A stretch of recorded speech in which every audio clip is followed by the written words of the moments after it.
இப்போ இந்த ஒற்றை சிறகு ஓவியா அப்படின்ற ஒரு கதை எழுதியிருக்காரு. ஒரு விஷ்ணுபுரம் சரவணன் அப்படின்ற நம்ம ரொம்ப நெருங்கிய நண்பர் அவர். அந்த ஒற்றை சிறகு ஓவியாவில் என்ன தெரியுது உங்களுக்கு? ஒரு சிறகு தெரியுது, எல்லாம் தெரியுது இல்லையா? அவங்களுக்கு திடீர்னு நம்ம காலையில் எழுந்திரிச்ச உடனே பறக்க முடியும் அப்படின்னு தெரிஞ்சதுன்னா எப்படி இருக்கும்? நமக்கு ஜாலியா இருக்கும்ல. அங்க கூட்டிட்டு போங்க, இங்க கூட்டிட்டு போங்க அப்படின்னு சொல்லிட்டு அம்மா அப்பாவை கெஞ்ச வேண்டாம். கரெக்டா? உங்களுக்கு பார்க்கணும்னு நினைக்கிற விஷயம் என்ன? ஏதோ பார்க்கணும்னு நினைக்கிறீங்க, கடல் பார்க்கணும்னு நினைக்கிறீங்க. கடல்ல என்னமா விஜயவா? ஓ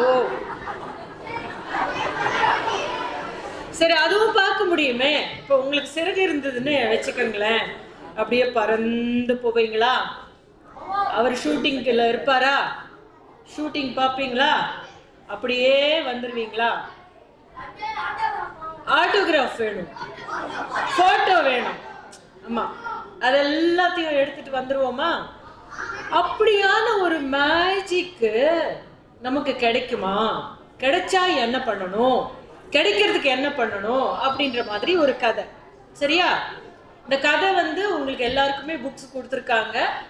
அதை படித்து புரிஞ்சிக்க முடியாதவங்க கொஞ்சம் வெயிட் பண்ணி படிங்க. இல்லைன்னா அந்த படித்தவங்களுடைய கொஞ்சம் பெரிய குழந்தைங்க இருந்தாங்கன்னா அவங்க கிட்ட படிக்க சொல்லி கேட்டு தெரிஞ்சுக்கோங்க. ஓகேயா? சரியா? ஓகே.